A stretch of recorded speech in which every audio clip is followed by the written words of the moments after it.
भक्ति रूपी बीज को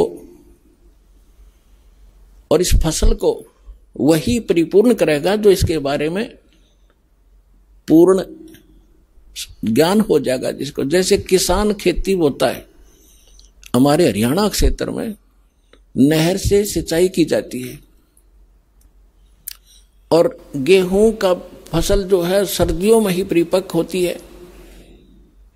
दिसंबर जनवरी के महीने में यहां इतनी भयंकर गर्म सर्दी पड़ती है, शीत लहर चलती है, हम अपने कमरे कक्ष बंद करके रजाई ओढ़ के कंबल जोड़ते हैं या कोई हीटर वगैरह लगा के अपने को ताप प्राप्त कराते। और उस समय उस किसान का खेतों में पानी लगाने का नहर का समय होता है। अब उस सर्दी को देखे कोई बाहर ना निकले, पड़ोस के दूसरे घर में भी जाना हो तो इन्हों सोचा सुबह जाऊंगा, अब तो बहुत ठंड है बाहर, आलस कर जाएगा। लेकिन वो किसान आलस नहीं करता। इतनी काली पीली रात होती है, ऊपर से सर्दी गिर रही होती है, भयंकर तेज हवा चल रही होती है, और वो खेत में पहुंच जाता कस्सी लेकर, और जो कंबल वगैरह छोटा मोटा ले रखा उसको भी रख देता है एक तरफ। उस समय जब वो पानी लगाने लगता है और घुटनों पानी में खड़ा हो जाता है और ऊपर से शीत लहर चल रही होती है, तो वो अपने उस मार्ग का, उस फसल को परिपक्व करने का पूर्ण मास्टर है।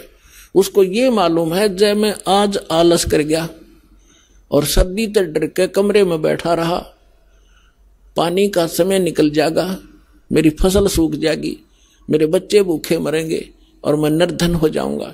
इसलिए वो सिर धड़की बाजी लाकर चाहे सांप काटो, चाहे कांटे लागो और चाहे नमुनिया हो, उस काम न करके छोड़ेगा और सफल भी होगा। फिर खेत में काट के लाओगा भर के गाड़ी। तो पुण्यात्माओं, आप जिस समय इस मार्ग के ऐसे मास्टर बन जाओगे, उस समय आप देखना ये संघर्ष करोगे ही करोगे, चाहे कितना ही दुख हो। दुख तो मान के मार्ग में होता नहीं, लेकिन हम महसूस थोड़ा सा कर लेते हैं, परमात्मा फिर साथ रहता है। आप जब मालिक के लिए संघर्ष करते हो, वो कोई बालक थोड़ा ही है। पिछले इतिहास देख लो, मीराबाई ने संघर्ष किया, उसके साथ कैसे कैर ढाए थे और मालिक ने पल पल पर मदद की उसकी। विष का प्याला प्यार दिया था तो नहीं मरी। विष का गुण है, नाश कर देता है बॉडी को, और परमात्मा ने गुण बदल दिया भक्त के कारण। तो उसके हाथ में सब पावर है। तो हम अपने भगवान को, उस समर्थ परमात्मा को पहचान